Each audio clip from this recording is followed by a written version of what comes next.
we all pray for wisdom, right? Yeah. Well, that doesn't happen through osmosis while you're asleep. Yeah. Wisdom comes through experiences. Knowledge and experiences grow wisdom. You don't leap to the end, you walk through to get to the end. Well, the same is true of hope. Trial brings about perseverance, perseverance, character, character, hope. We want to get straight to hope, but you got to walk through the adversity to get to that. And you're doing a disservice by walking around it instead of walking through it. And so I often say, look, adversity is the pathway. And in this strange sense, in this strange irony, adversity, situations like I've described, you wouldn't wish on your worst enemy, yet you wouldn't trade them for the world. Hey, how are you doing? This is Ronnie Rivera from Rebounds podcast, where the power of the comeback is the most important thing and the story is why we're here. Mark Faulkner from Baptist Hospital. How are you doing? I'm doing very well, thank you. Thanks for coming out to Rebounds podcast and having an opportunity to chat with us a little bit this evening about the topics that we like to talk about here, Rebounds. I've had an opportunity to review your resume, as I do with all leaders that come and sit in the seat across from me. And so let me say a little bit about this. You are the Chief Executive Officer of Baptist Healthcare, which sounds not nearly as good as CEO of Baptist Healthcare. I think it's the way we term it today, right? But that's you are the Chief Executive Officer. You are, and you've been there since '93. You were an administrative resident. What is that, real quick? So the graduate program at UAB, University of Alabama at Birmingham, not only requires the coursework, they require a residency, much like a physician does a residency. Really? And so I did my residency at Baptist Hospital. Well, very good. So you are a homegrown talent, as we say. Many people remember you from Milton High School, I'm sure. Many people didn't know that about you until today, I suspect. You have been a PACE Award winner here in Escambia County. You are on the top 500 influential Floridians here in the state of Florida. That's pretty impressive. You have earned a master's degree in health administration from the University of Alabama at Birmingham, where you were first in your class.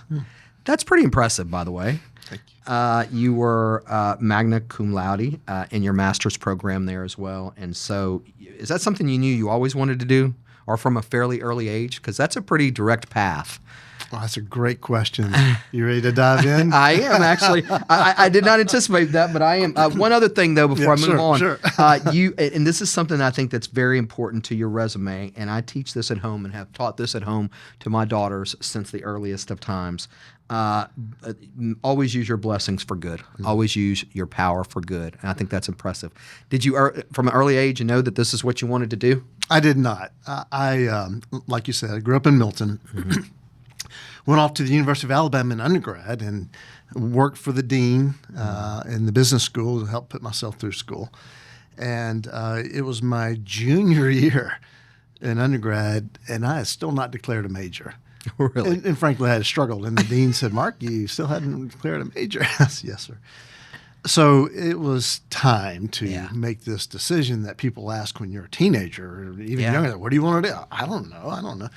So I'm a junior in undergrad, and I really struggled. In fact, it's the only letter I ever wrote to my mom and dad. Now, when I say letter, I mean a pen, a piece of paper, an envelope, and a stamp, the old way. And I just poured it out to my parents. I don't know what I'm called to do.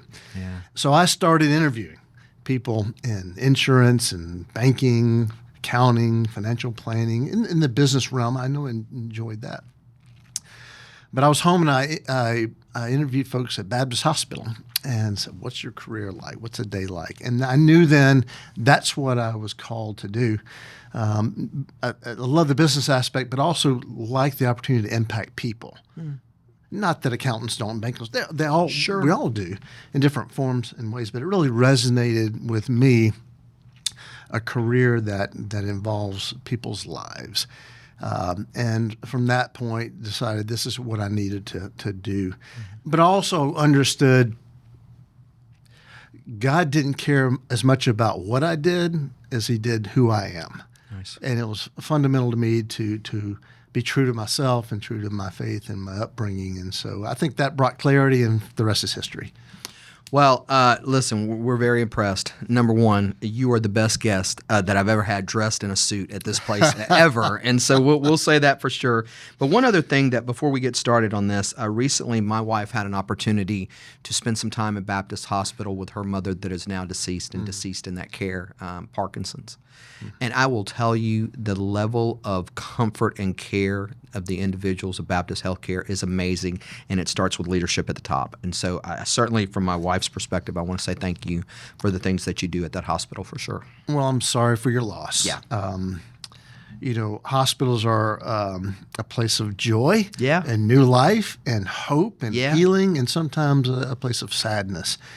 The task of medicine, it said, is to cure sometimes, relieve often, but to care always. And I certainly am glad in that tough situation that you saw that. Yeah, and it reflecting back on my own mother's dying in Baptist healthcare as well. She was born in that healthcare system in the 50s, and she died later on in life, but she died of cancer. But I was able to go to the nursery.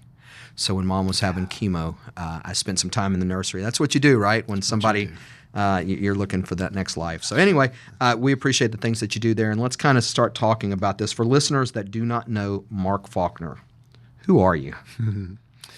I am a kid from Milton. I am a man of faith, raised by two amazing parents. The youngest of three boys. We're each a year apart. I'm the baby, and so it was always 2 against 1, and I was always the one. But that taught me to push myself and to be competitive and to always strive for more. I am a person who is incredibly blessed. Incredibly blessed. Amazing wife, 2 amazing kids who are now adults. But blessed to be in the chair I sit in. And I think throughout all my life, I've always been the reluctant leader. I'm in a chair and in a job that I didn't want.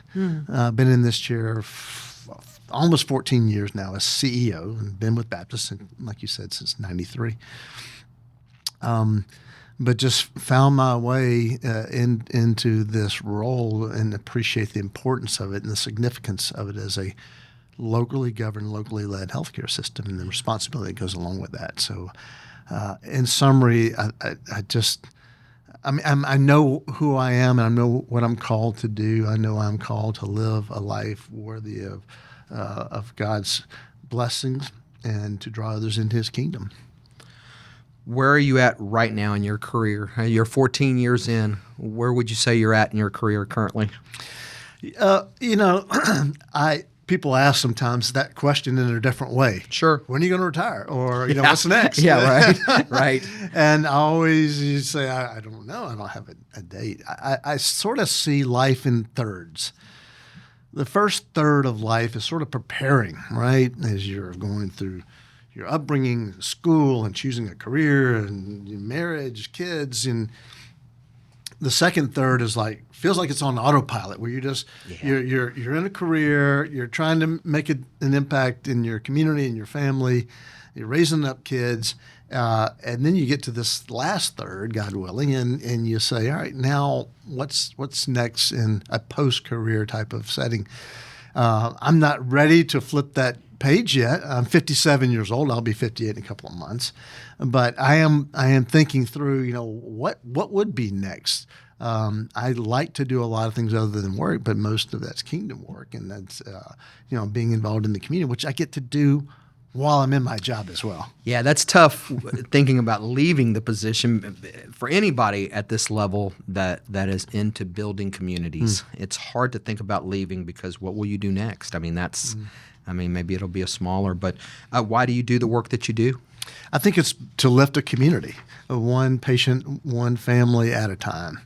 And again, that's kind of going back to the calling of being in this role and the opportunity that's in front of us every day. And that means providing really good health care, hopefully inside the 4 walls, but also appreciating the impact outside the 4 walls, whether it's health and health outcomes, but also other concerning issues like educational outcomes and like financial stability and like food insecurity and all the things that go along with quality of life, safe streets, Yeah. right?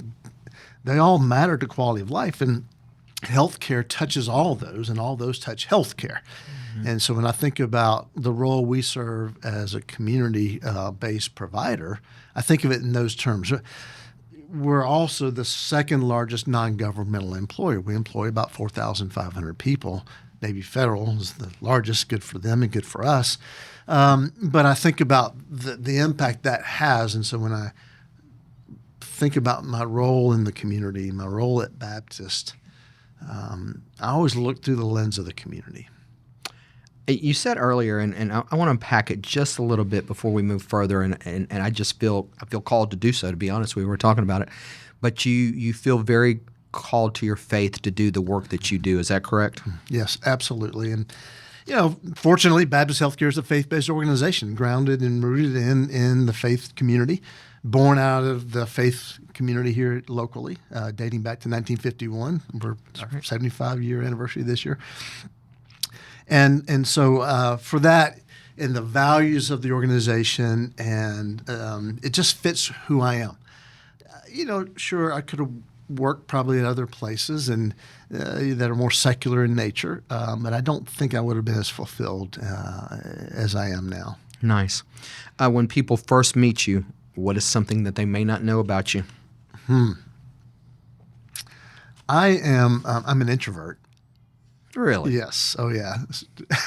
My role calls me out of that. Sure. It requires more from me than that. But I get I charge my batteries, and I think more clearly, and I probably do my best work when I'm by myself. And so, although again the role is very public and very open and transparent, I am an introvert. In fact, I was painfully shy as a kid.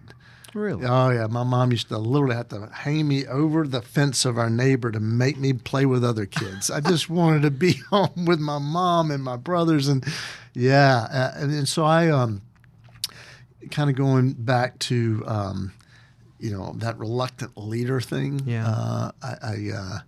I'm not the guy who would raise his hand and charge ahead. Instead, I'm the guy that people would turn to and say, "Hey, would you hop in here?" Sure. That's really who I am. Yeah. If you were a book, what would your title be? If you were a book, what would your title be? It probably would be the reluctant leader who wants to be in the game all the time. I mean that seriously. It's sort of this paradox, this irony of someone who doesn't want to thrust themselves. I remember, I'll give you an example. I remember playing ball, bottom of the last inning, runner at second, we're down by 1 run, 2 outs. And I remember, and I'm on deck, and I remember a guy in the batter's box. And I'm thinking, please walk, because I want to be with a bat in my hand, with the game on the line. And which again is what? Right. How's that the reluctant leader? I just feel like when it's on my shoulders, I feel like I can be that person to lead through. Is there a mindset that guides you how you show up in life every day, whether it's work or your church or your family? Is there a mindset that guides you there? Yeah. I mentioned I'm incredibly blessed. Not that I haven't been through adversity, and we'll talk about that, but the mindset is to whom much is given, much more is required. Kennedy. Yeah. And there's a lot of truth in that. People of different walks of life experience different blessings, opportunities, outcomes, call it what you want to call it.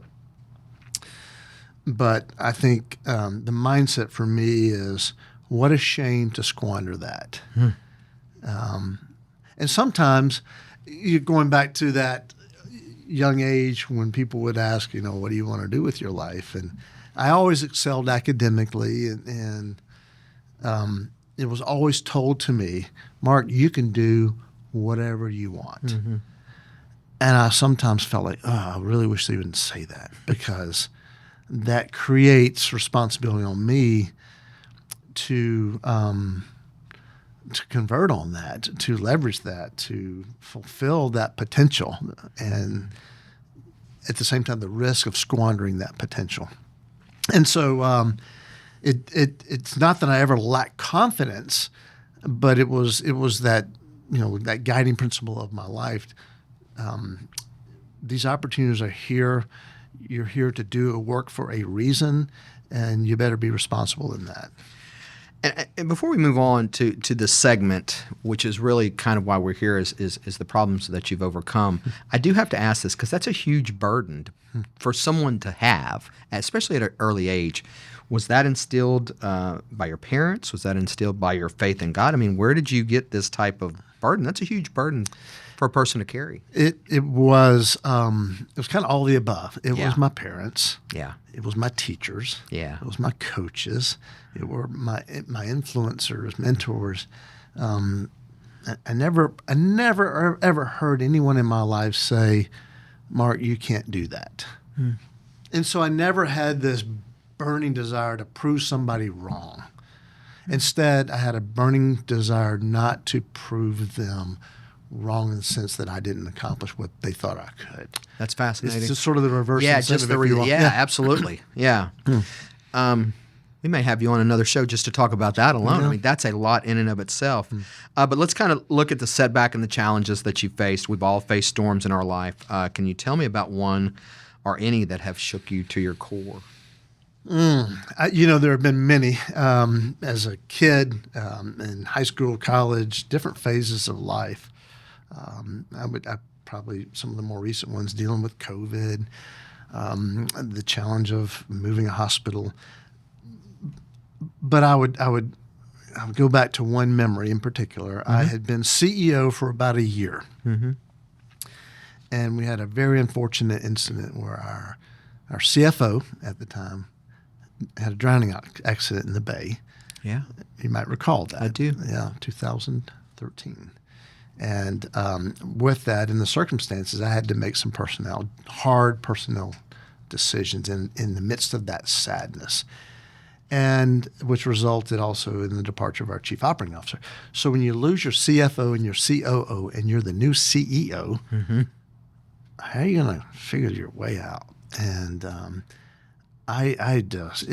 it really struck me to the core about my faith and making tough decisions, and also the reliance on other people. Yeah. The way other people can step up, and because when you're that person and you're sitting in that chair and they say, and it's true, it's lonely at the top, to watch others respond and to understand finally that you don't bear this burden alone. Yeah. And there are so many people willing to step up and lean in and to support you throughout that process. And so that was a tough situation that at the end of the day I really grew from.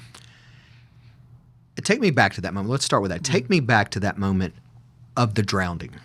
I think that's important, and I think what some people may not realize about teams, and because this is a team sport, it really is. I serve on a very high-flying team in Pensacola, and just like you and many people do, when you lose a person, even if you perceive them as just a colleague you're working with, which is very rarely the case. Most of these teams are filled with relationships of friendly people that are friends with each other, that oftentimes travel together, talk with each other on the holidays, those types of things. Were you friends with this person? Let's start with that. Yeah, we attended the same small group at church, and knew him very well. Person recruited him and poured myself into him in terms of his development and opportunities that came along. And so, yeah, on a personal level, not just the impact of an organization, but the impact on you personally, to lose that it literally overnight. And you have to respond in a professional manner. So there's a couple of things going on there. Take me back to that moment, if you would. Yes, so I got a call, and they told me that he had drowned. And I said, "No, what are you? Wait, stop! What are you saying here? And are you sure? Was there a mistake here?" And I went through the 5 stages, like just right in front of me, denial and the grieving, and it was tough. But in the circumstances, right? Well, explained the circumstances, and they were explained to me, and it just didn't all make sense. And so, we dealt with the grieving, but I felt like there was a lot more going on, and so I just continued to pursue that, and understood that there were circumstances that weren't so great, and it caused me to continue to look deeper into other folks that may have been involved and make some tough changes there. What emotions or thoughts are going on during this period of time? And how long? Let's kind of shape this up by time. Mm-hmm. How long would you say this problem lasted? A couple of weeks. Yeah. And the emotions were sadness, worry, fear, anger, and yet there were emotions of I have to be the face of this to the press, internally to the community, to the board of directors. I've got to understand I'm on stage in this situation, and people are going to react and respond in how I lead through this. I had learned that after Ivan as well. Really? Learned that after COVID. After Ivan, we were at the old main campus. We were without power for 4 days and water 5 days. And it's tough to run a full hospital when all that's going on. And after about day 3 or 4, I'm staying there. I didn't leave for 10 days. Sure. But, you wake up, you put a hat on and T-shirt, and you just go to work. Yeah. And then I realized I'm looking pretty tired. I'm looking pretty frazzled. I'm worn out. And I'm sending a vibe. Mm-hmm. And I've got to look normal for people to begin to feel normal. And so it was wake up, shave, put on ice, and look like things are back to normal. And the same is true in this incident we've been talking about. Mm-hmm. To carry yourself in a way that we're okay. Yeah. Because whether things are going well or not, people are reading me as the leader. Okay, how are things going? Looking at nonverbals, listening to my tone. So carrying myself in a way that was going to send a message, we're going to be okay because we're going to all get through this together.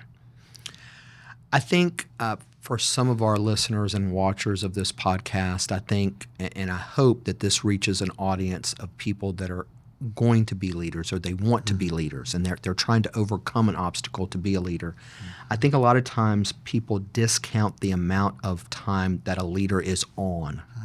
You are on all the time, whether it's 2 o'clock in the morning when your phone rings as a leader, and it happens, to press conferences, those types of things. You have to always be on in the community eye because to be a leader partly is to be perceived as a leader.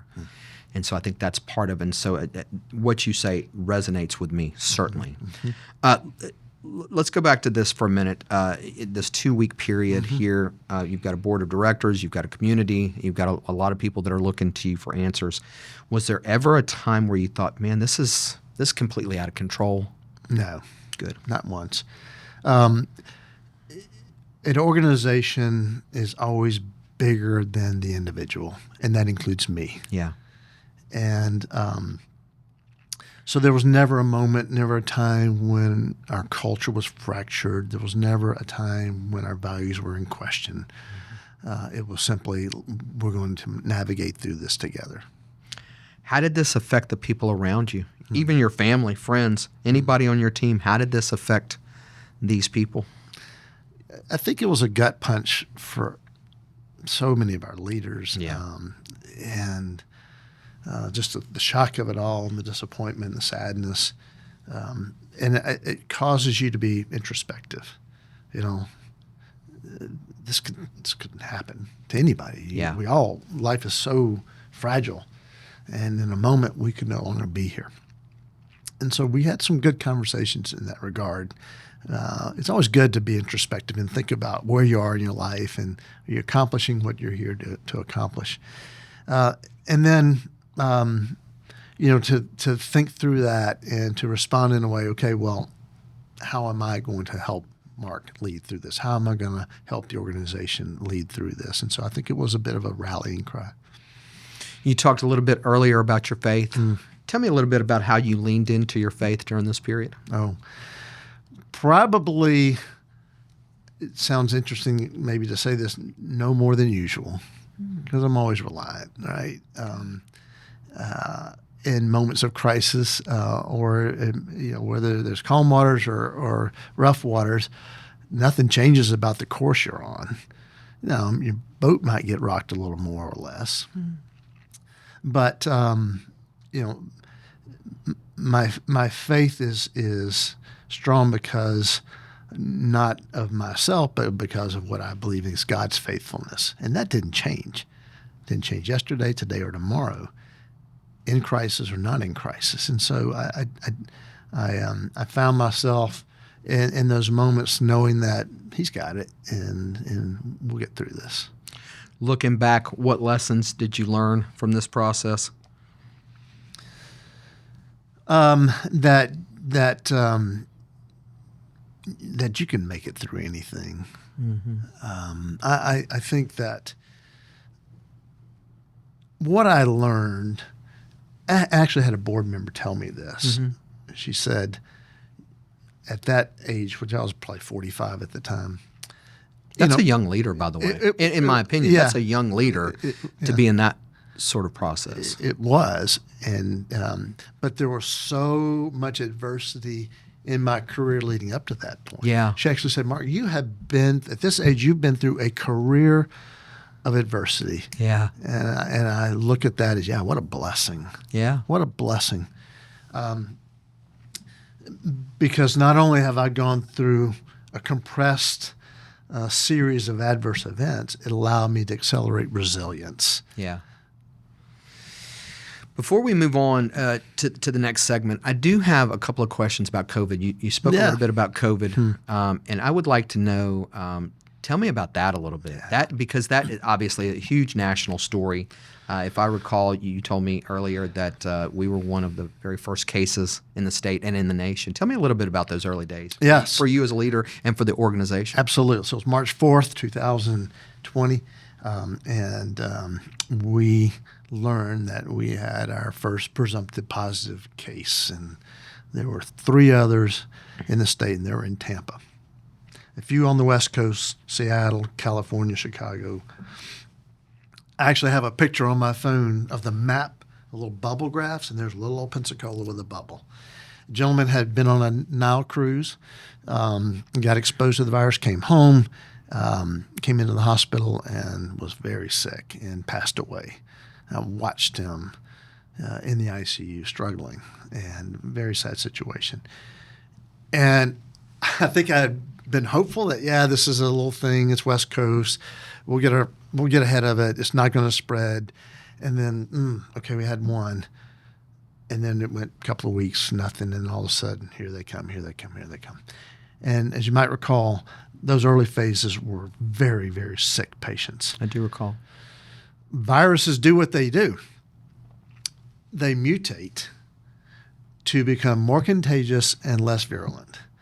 They don't do well if they're not contagious and they kill their hosts. Yeah. Well, early on, COVID was not very contagious and it was killing its host. And it has evolved even to now to something that's more equivalent to a flu, much more contagious and less deadly.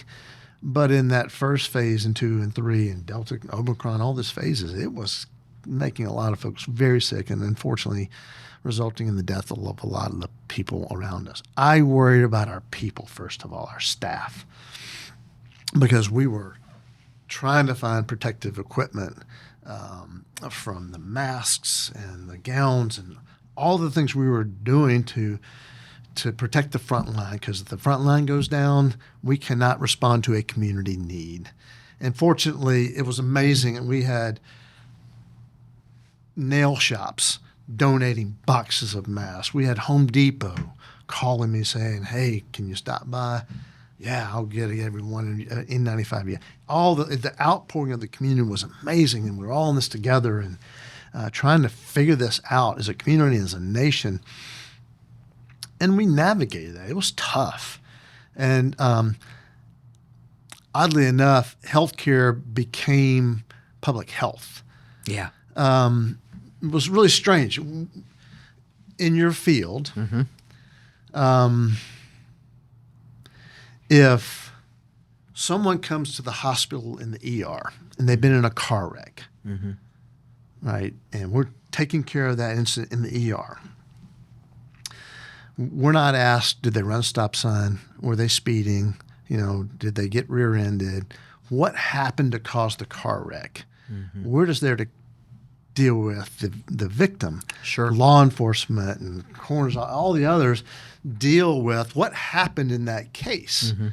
Well, in COVID, we took care of that patient, but we were also, okay, where has that patient been?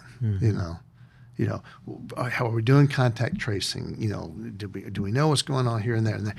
And so we sort of had to fill a void of information, and often that resulted in media reaching out.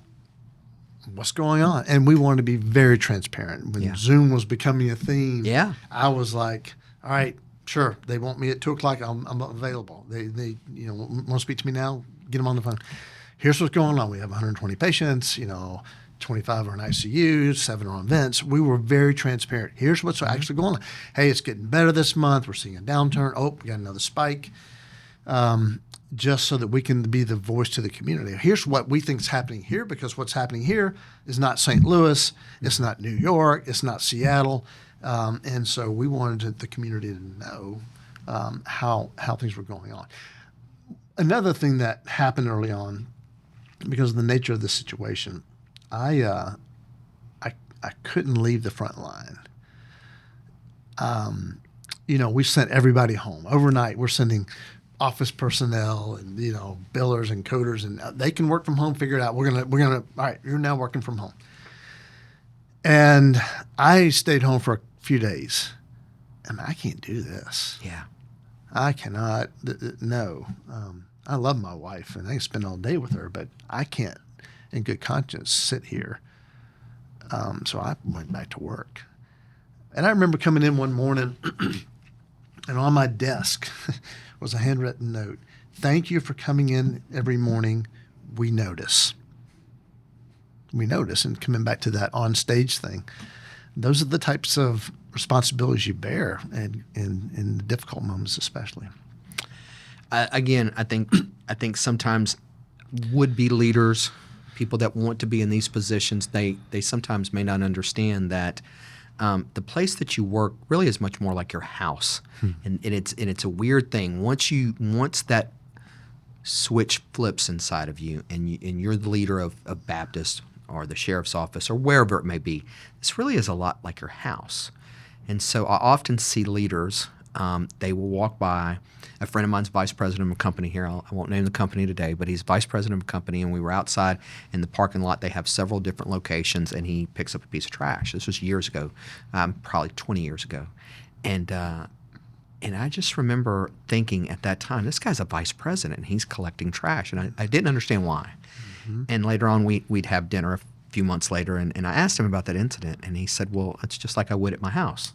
If there's trash on the floor, I'm going to pick it up. Yeah. And I think people do not make that jump, or oftentimes may not be able to make that jump because they don't see that this is not just a job or an occupation. This is my life. I'm a leader of this. Yeah. And so good on you for showing up for those people. Well, coming back to the values, your values at the sheriff's office: courtesy, integrity, professionalism. And as we talked about, you as a leader, you live it. Yeah. If it's not led from the top. I'm the first person on the agenda at every new employee orientation every 2 weeks. Yeah. And we dive into culture. Yeah. And we dive into values. Mm-hmm. Our values are ownership, integrity, compassion, excellence, and service. Yeah. And we speak to those, and we give examples of those behaviors, including pick up trash. If we're hiring owners, act like you own the place. I want 4,500 people that act like they own this place, including picking up trash in the hallways or in the parking lot or wherever we find ourselves. There are behaviors that are consistent with those values, and the values that are being lived, that's the culture. Mm-hmm.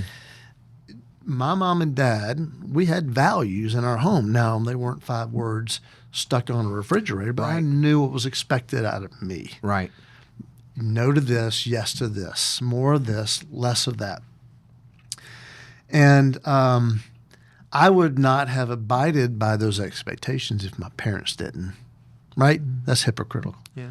The same is true of me as the CEO. Hey, here are the values. Y'all go live them. I'll be in my office if you need me. Yeah. I'm going to step over this piece of trash. I'm going to walk by a patient who's lost. All the things, I'm going to not demonstrate compassion every chance I get.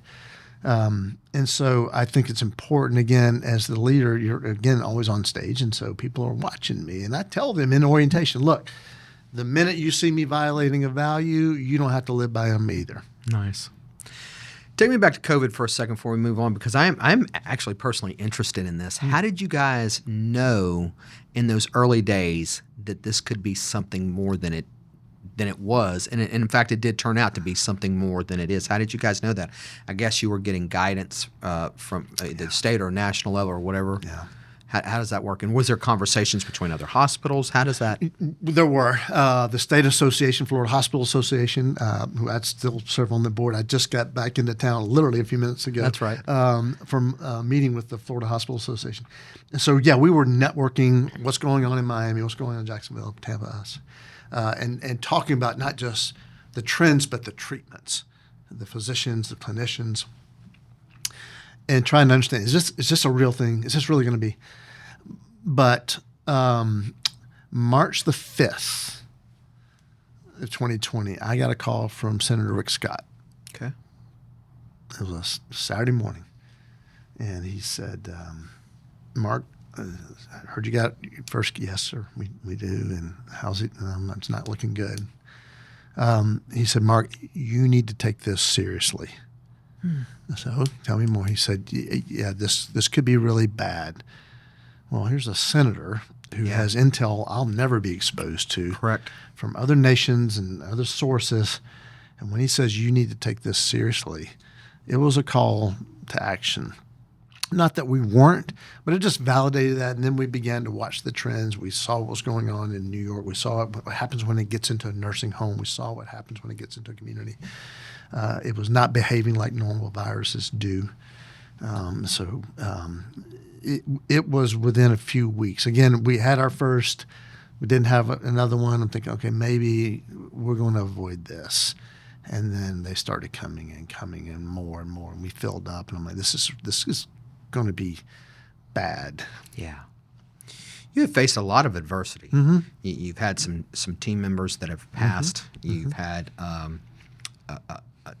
a terrible, terrible onslaught of COVID. Mm-hmm. And now you've moved your location. Mm-hmm. Tell me a little bit about that. Yeah. Well, we announced in June of 2019 that we're moving. It makes no sense. We can't replace where we are. We can't renovate. We're going to have to move. And so we're moving. In June of 2019, we said, here are the plans. And then along comes March of 2020. And we are in the design phase of this new campus. We were building yet. And other hospitals likewise had plans to do things such as us. Expand this, renovate that, build a new campus. And a lot of those health systems shelved those plans. They said, this is too much. Instead of us pressing the brakes, we pressed the gas. And we said, we've got to move through this even faster. So actually, everybody working remotely, including architects and designers, accelerated the process. They're working 5 days a week for us, not travel day Monday, work Tuesday, Wednesday, travel day Friday. Yeah. We're able to get through the design. We're able to engage our nurses, our physicians, and others in the design of this new campus and move faster. And as we were going through this and made that call, we're going. We're not stopping. We're not slowing. We're speeding up. As I've shared with many people, you really had three choices. You can regress, go backwards through COVID. You can hope to recover, get back to where you started, or you can relaunch. Nice. And we chose to relaunch and take this opportunity in the midst of uncertainty, create more clarity, and do so in a way that's transformational. And, you know, nothing accelerates innovation and transformation more than adversity. And so we use that as an opportunity as a company, as an organization, to use adversity in a positive way. Let's talk a little bit about that adversity. You've led now for 14 years. Has there come a point where you've thought, man, I'm not the same person I was when I started this years ago? Yeah. I look back and I think, gosh, wow. I mean, you think you're ready, but you're not. I mean, it's like, yeah, I'm ready to be a dad. Well, you're not ready to be a dad until you're a dad. No, you think you're ready to be a CEO until you get in. But what moved me along to readiness was adversity. I got to tell you, there are easier jobs out there in healthcare. And I've been offered CEO roles in other places in the Southeast. And gosh, what an easy job. The only hospital in town, no competition. Look at their liquidity. Look at their financials. They're doing great. And I'm thinking, they don't need me. Why would I take the easier path and literally turn down those jobs because it's the easier path? I look at adversity a little bit differently.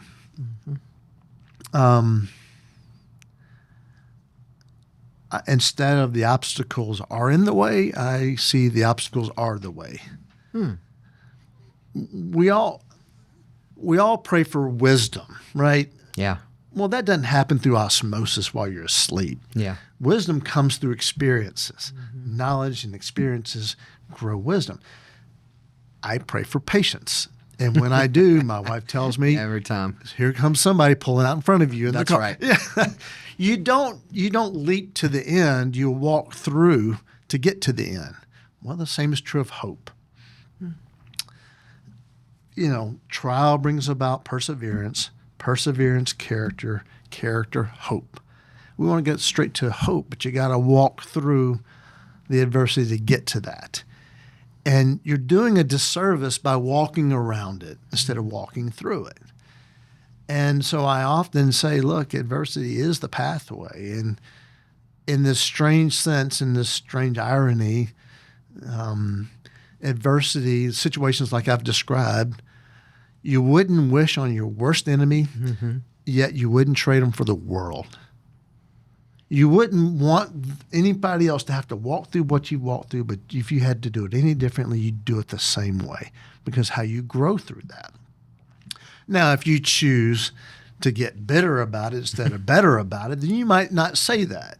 But I feel like situations that come into life there's a reason behind it all. And what am I to grow from through this? What am I going to learn from through this? And so often it's, let's go this way because it's harder. You seem like a man that's up for a challenge. Would you say that that's true? Absolutely. I love a good challenge. A mental challenge, a physical challenge. I do love a challenge.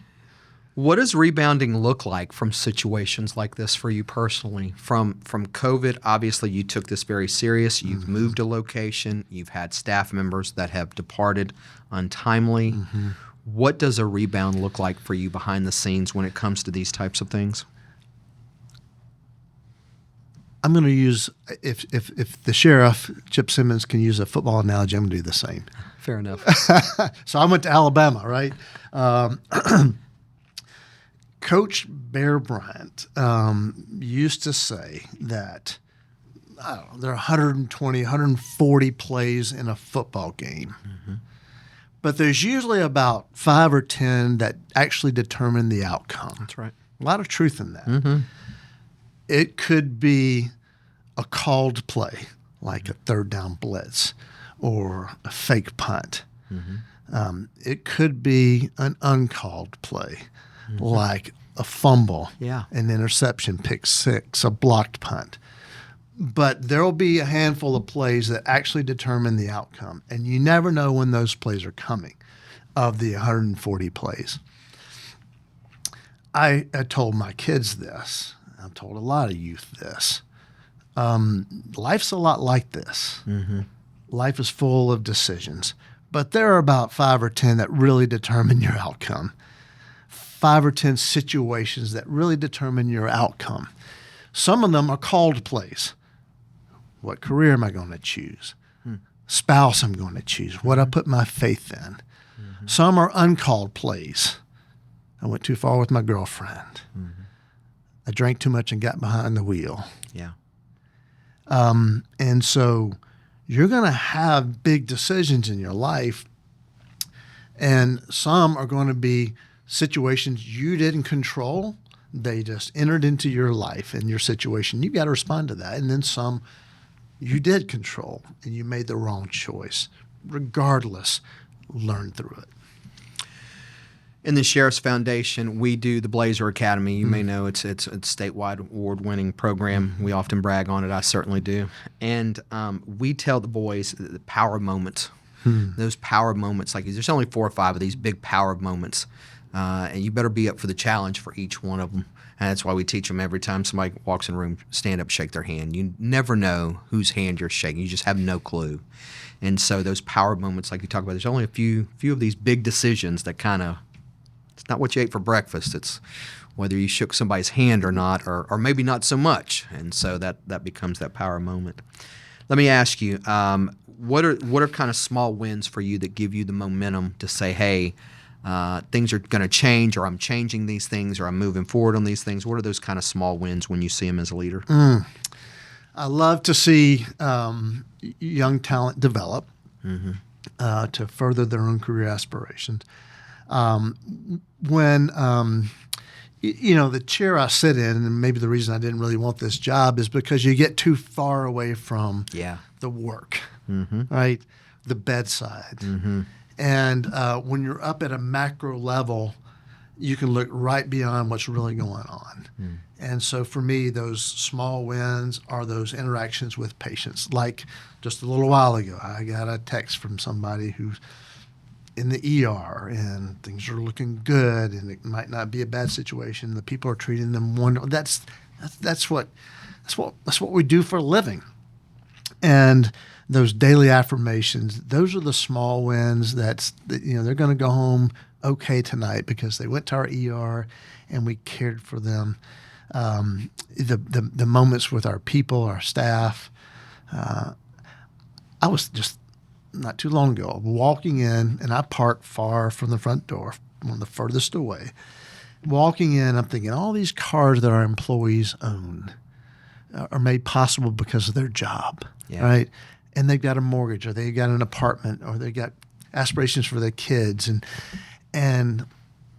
I think to myself, wow, what an opportunity, and yet what a responsibility. Because if I make some wrong decisions, it may put that in jeopardy. Yeah.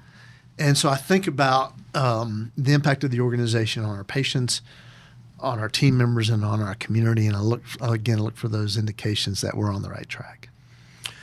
During a couple of those first incidents we talked about the loss of a friend and a colleague, and of course of COVID. Those are 2 separate incidents. But tell me about how you felt like I'm back after each one of those, if you would. How can you say we've kind of bridged this gap and now we're back and we're moving forward, at least in a positive manner? Well, to say I'm back would imply that I got off track. And I don't know that I ever got off track. To get off the trail to get back, you got to stay on the pathway.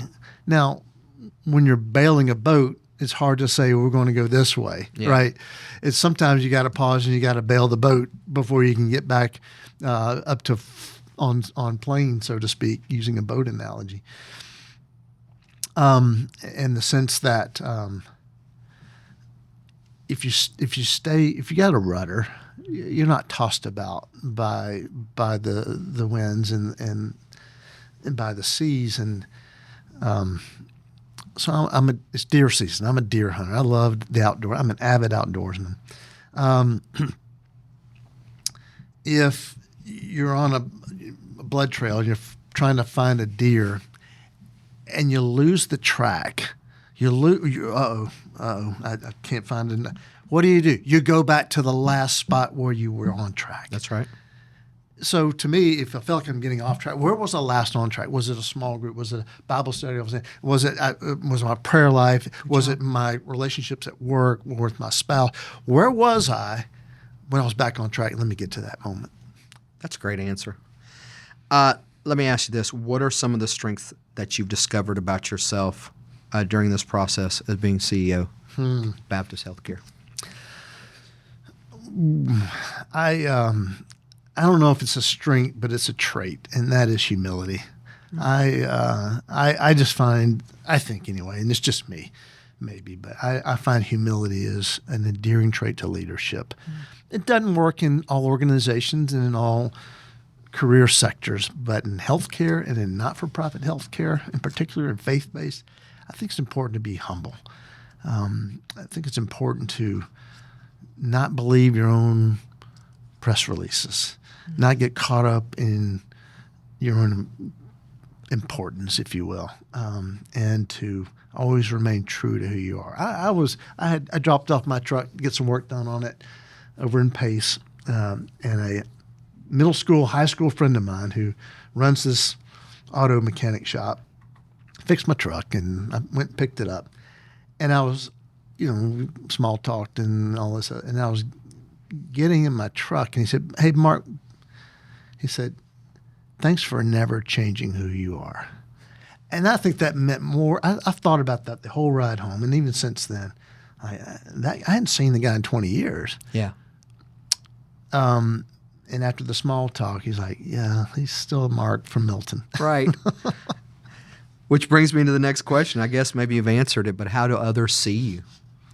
I hope they see me as that.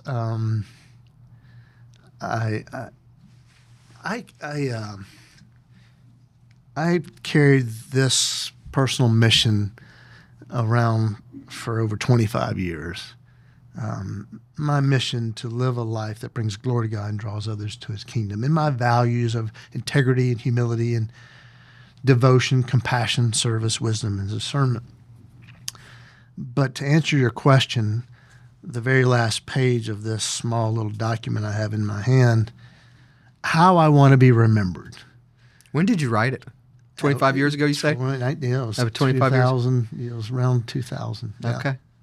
How I want to be remembered. A loving and faithful husband to Olympia, a hero to Sarah and Sam, those are my kids, an inspirational leader, an avid outdoorsman, a thoughtful and caring friend, a wise teacher, a humble servant to others, a winner.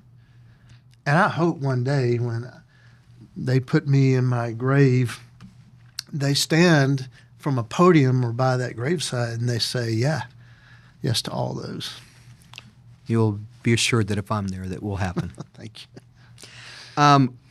What is the thing that you're the proudest of? Wow.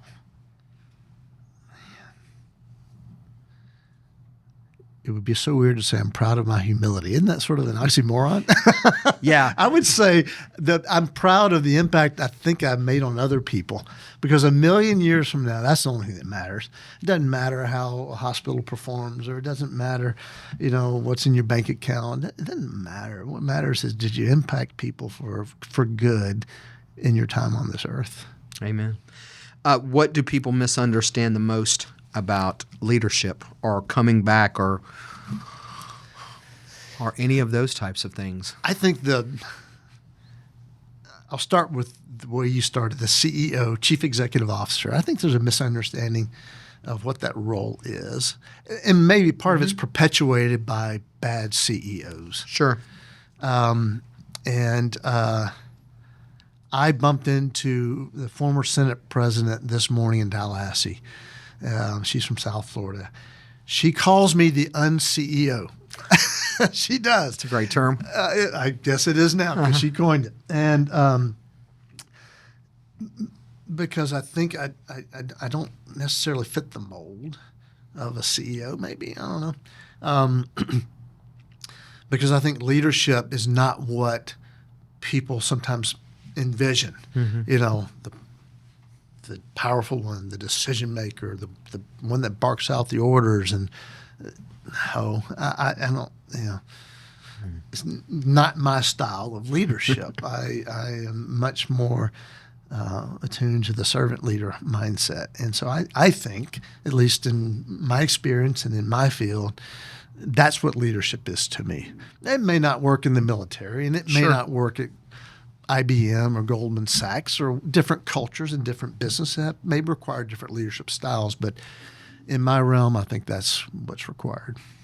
We've talked about 3 different events. We've talked about the passing of a colleague. We've talked about COVID. And, of course, we've talked about the moving of Baptist Hospital itself. What doors have been opened because of setbacks during those events, all 3 of them? That's a tough question. It's a 3-part question. Yeah. What doors have opened because of setbacks from those events? Yeah. Well, I would, starting with the first event, the loss of a colleague, I think it opened doors in my own mind and heart to what leadership really is, and the fact that there's a resiliency of a corporation beyond just the resilience of its leader. The resilience of a community. Look at Ivan, and you go through the pains of that, and look how we respond as a community. I think one of the reasons why Pensacola is such a special community is because we've been through a lot of adversity, and it brings out the best. I think of COVID, and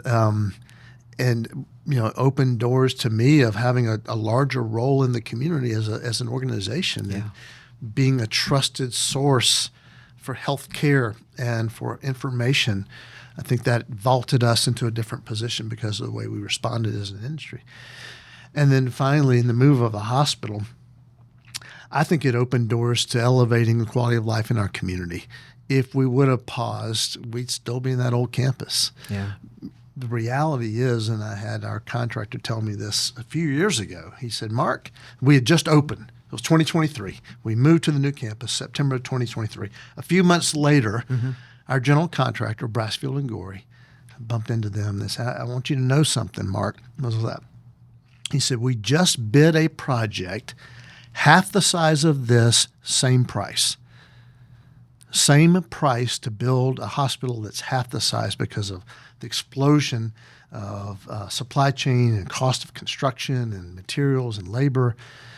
We wouldn't have been able to have walked through that door but for COVID and us choosing to move forward and to move that campus and to endure the resiliency and adversity to get there. And now look what that's meant to the community in terms of a modern facility versus that old campus.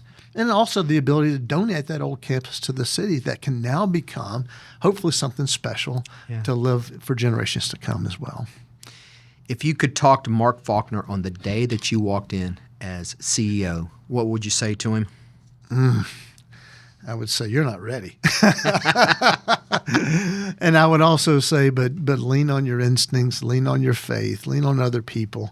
Don't make it a bigger deal than it is. Just be who you are. Don't try to be someone you're not. How has success changed for you or evolved for you over the years, your view of it? Well, so we didn't grow up with wealth. My grandfather and my father's side of the family especially, they lived in dirt poverty. Rural Alabama, a small, tiny house, if you call it that, on the side of a highway. We used an outhouse until the 1980s. I was in high school going to visit my grandfather in Alabama using an outhouse because we had no indoor plumbing. We're not that far away from poverty. Yeah. my dad's a chemical engineer. My mom was a homemaker, and it was his pathway out of poverty. And we went from that to lower end of middle class. Right. But we didn't have much. And now I'm more than blessed materially. And the difference was, and what success has taught me is my parents told me, we can't. I'm sorry, we can't. My wife and I told our kids, I'm sorry, we won't. Yeah. Because we're not doing great. We're not doing our kids or anyone else any favors by allowing them to avoid humility and adversity. I used to celebrate when my daughter or my son would go through adversity. Maybe it was the mean girls in middle school. Maybe it was getting cut from a team in high school. But you say, yes. Yeah. Yes, because I know this is tough. And right now there's a net under you called your parents. Yeah. But this is going to help you with your own resiliency. And I think that's what success has taught me. It's not created in the easy times. It's created in the hard times. Amen. What is the best piece of advice that you've ever received? Well, too much is given, much more is expected is certainly one. I would say this as well. And I don't know who coined this phrase. I never have really come across it on the internet, but never accept criticism from anyone you wouldn't accept their advice from. Yeah. Right? If you accept someone's advice, then they have some expertise or they have the right intentions or the right trust level. Why would I accept criticism from somebody that don't come from that same perspective? And so for me, it allows me to tune out the noise. It's what you feed your brain, right? There's a lion and there's a lamb in your brain. Which one's going to survive? The one you feed. And so I'm not on social media. You will not find me on Facebook or Instagram or any of those platforms because I worry about the risk of me feeding the wrong side of my brain, listening to things I don't need to listen to, and creating a narrative that's actually not true. Instead believing my beliefs and sticking to the narrative that I want to be true. What is your daily habits or rituals look like that help you stay grounded as a leader? And I'm really going to expand this question a little bit more because I haven't had an opportunity to sit with a CEO and ask this question. Okay. You always read these stories about CEOs have these crazy daily schedules. Either some of them sleep 3 hours a day, or maybe you're doing yoga for 45 minutes in the morning, or whatever it takes, maybe a cup of latte at noon. What is it that keeps you grounded as a leader? Well, I'm an early riser, and so I get up, have a cup of coffee, go to the garage, and I exercise. I stretch and exercise, and sort of get my day started off the right way. Grab a shower, kiss my wife goodbye, pray all the way to work. I get several devotionals, so I'll read those every morning. One comes the night before and one comes in the morning, and I go through that. But I'm usually the first person to work on my floor in the administrative suite by choice. And when you say get up early, how early is this? I usually get up about 5:15. Okay. I do not use an alarm clock. I have not used an alarm clock in 30 years or longer. I don't need one. I just wake up, and I wake up ready to go. And I feel like, as far as setting a tone, being first to work sets a tone to me. I don't think anybody should outwork me. I'm the CEO. If anybody ought to be working hard, it's me. Okay. And so I'm there early and, sort of get my days squared away, and then off we go. What would you say that people get wrong about bouncing back or rebounding? What do they often get wrong about that process to try to get back to being right?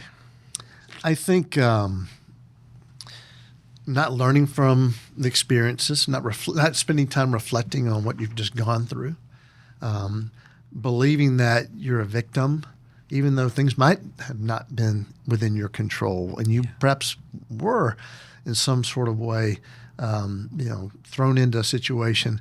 but not having that mindset and that mentality, but figuring out there's a pathway. And just believing that there is an outcome here, and to appreciate the journey. And even in difficult times, it's hard to be grateful. Yeah. But having gratitude even in the difficult times, because I know it's going to make me better, and I know it's going to make others better. And so I think people sometimes think a rebound means an early off-ramp. It's not. You got to get to the destination first. Nice.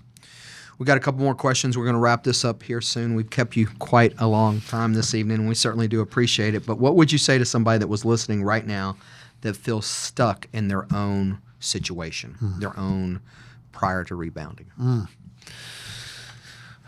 I think stuck is a mindset. I think there is a mindset that we're never, ever done growing. Every day we should learn something new about ourselves or about something or someone. Every day to challenge ourselves to be better than yesterday or better tomorrow. And so I think stuck is it's a bit of a victim mentality. It can be, and I don't want to sound like I'm being critical to anyone listening at all. Sure. I just want to encourage them to think outside of the situation and think about how you can move through that. What is next for you as we depart from this show? What is the next project? What is the next big thing for Mark Faulkner? You've done quite a bit. Yeah, it's a great question. I get that from time to time. Oh, you moved this hospital, you donated this campus, you've opened this center. And I think people look at careers in milestones and in legacy. I don't. There's not a to-do list that I need to check the boxes on before I can say I'm done. Yeah. At all. I would say before I retire, two things. One, I've left it better than I found it. Number one. Number two, I don't want to be missed. So Nick Saban, great coach, right? Has a tremendous run in the college ranks, including at Alabama, retires. His replacement, Kalen DeBoer, comes in. Didn't do so well. I think he was 9-4 his first season, didn't make the playoffs. Would Nick Saban, would he have been thrilled if his successor went 12-0 and won the national championship? Yeah. And say, goodness, thank goodness they didn't miss me?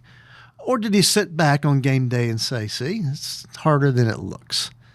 I think he might have been the latter. Like, see, they missed me. I don't want to be that guy. When I retire, I want the next year to be even better and better and better, because if it is, I've done my job. That's incredible. Last question. I always ask everybody this question as they exit the seat. What is your personal definition of a comeback?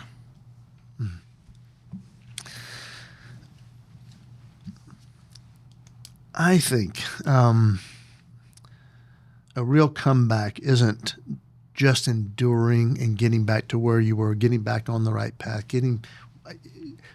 by the way, your podcast, I've listened to several of them, and I'm inspired by some of those stories. Yeah. Those that found themselves in addiction or in crime, or found themselves in tough situations, or changing a culture. Great story. I don't have that story, but what I think is a true rebound is not only making it through, but now turning outside and say, how can I help others who are going through the same situation? I think you finally arrive when you can look to the others and say, y'all learn from what I went through. Let me be an inspiration to you. How can I help guide you through this? Because I've been there as well. I want to thank you for your time, Mark. It is incredible to sit with a leader in our community that has done quite a bit. And again, Baptist Healthcare does quite a bit. Baptist Hospital, again. The caring hearts of these individuals that serve our community is amazing, and it starts with leadership at the top from you. Thank you for your time. Thank you. Thanks for listening to Rebounds Podcast with Ronnie Rivera. If you have an opportunity, please review our show notes and support our sponsors, Blush and Needle Society, Meredith Bush Law Firm, Randall's Formal Wear, Youth's Left Behind. Also, please support us on our social media platforms, Instagram and YouTube. We'll see you next time on Rebounds Podcast.